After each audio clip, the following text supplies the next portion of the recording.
the war took place with Israel. And King Faisal, for whom we always say rahimahullah, imposed an oil boycott on the United States. You remember?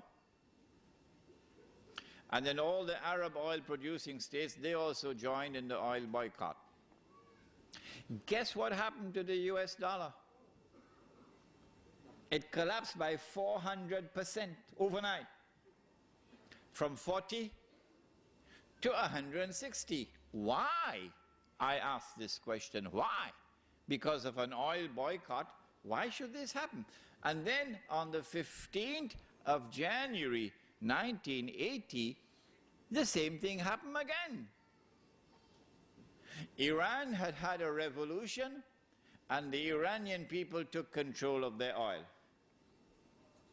More than that, they were threatening to export their revolution into the Gulf, where the oil is located.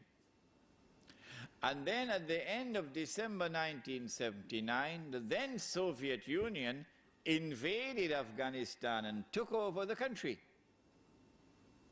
And Wall Street knew the reason why. Wall Street knew that the Soviet Union has done this because of fear of the threat posed by the revolution in Iran. And so Wall Street had their greatest fears confirmed. And on the 15th of January 1980, the US dollar collapsed to $850 to an ounce of gold. So we ask the question, why did this happen? There was no economic cause to explain it. None. The US economy was the largest economy in the world. Oil accounted for only 4% of the US economy. And the United States had enough oil underground to meet most of its own domestic needs.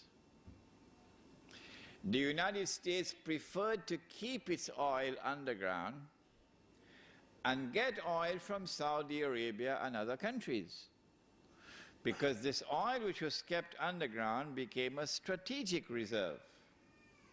And the oil that they got from Saudi Arabia was free of charge. You didn't have to pay for it. Did you hear that? Huh? Did you hear that? It was free.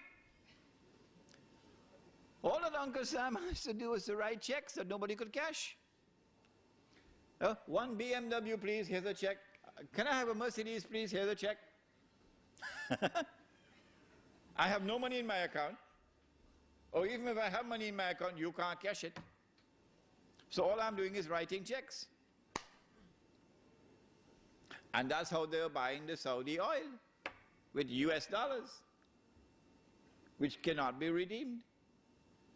They're just like checks which cannot be cashed. Well, then why did the US dollar collapse? There's only one answer. Only one answer. Only one. And that is that Wall Street knew what even our distinguished and respected ulama did not know. Wall Street knew that this entire monetary system was fraudulent, batil, and that it will collapse one day. And they thought that that day had come. In 73 and again in 80.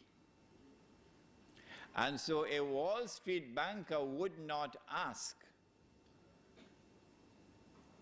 would the international monetary system ever collapse? No, he wouldn't ask that question. What's the question he will ask? When would it collapse? That's what he would ask. Since 1980, something strange has been happening. And that is that there has not been any more collapses. The US dollar, in relationship to gold, has remained fairly stable for 22 years now. the price of the US dollar, the value of the US dollar in relation to gold, has been moving between, say, $250 and $400, up and down, okay? But no collapse. Why is this happening? The answer is, those who have constructed this system, those who are preparing to bring down this system, and to then take absolute control of the world of money as part of the means through which they will now rule the world. Rule the world. And the golden age would be said to have come back again. And so the Messiah must be here. They're the ones. For that subject, of course, please read this book, Jerusalem in the Quran. It'll explain that subject. What they did was to control the price of gold. Can you control the price of a commodity? Yes, if you can establish what is called a monopoly. Then you can control the price of a commodity. The Prophet ﷺ cursed the one who establishes a monopoly. In the late 19th century, when diamonds were discovered in southern Africa, the Jews were behind the diamond industry, the European Jews. And they wanted to take control of the diamonds, and they wanted to maintain the high price so that the price would not lower. So what they did, they used, of course, a British as a front man, so that Jewish face would not be up front. His name was Cecil John Rhodes. Cecil John Rhodes. And using Cecil John Rhodes, of course the Jew is behind him, Alfred Beat is the Jew behind him, and behind Alfred Beat is Lord Rothschild in Europe, the Jewish banker. What they did was to buy out all the other diamond mines.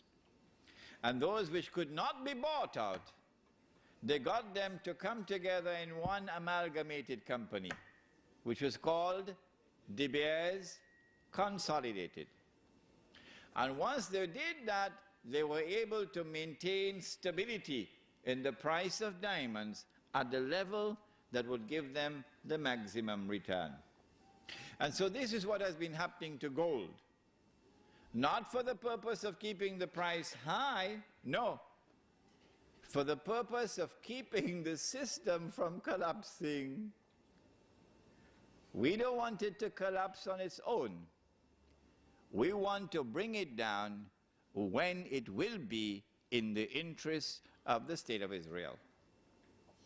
That's where we are today, brothers and sisters. This is the history of what has happened since the first paper money was issued. The attack on America on September the 11th is the opening rounds. I have warned you time and again. The opening rounds of the countdown, which will witness the transfer of power from one ruling state to another, from the United States of America to the State of Israel. How does Imran Hosein know this? Where does he get this knowledge? Brother, the hadith is there. We've used it as the cover of this book. Sure, you can differ with me. I have no problem with that if you differ with me, that I have interpreted the hadith in the way that I have, and you are uncomfortable with it. Fine. But what are you going to do when Israel becomes the ruling state of the world? You'll remember me on that day, yes? Yeah? Imran was right. He interpreted the hadith correctly. Part of the process through which the Jews will take control of the world is the attack with money. This is riba. With the value of the money collapsing, going down lower and lower. She was working, you remember, for 40 bags, the black woman.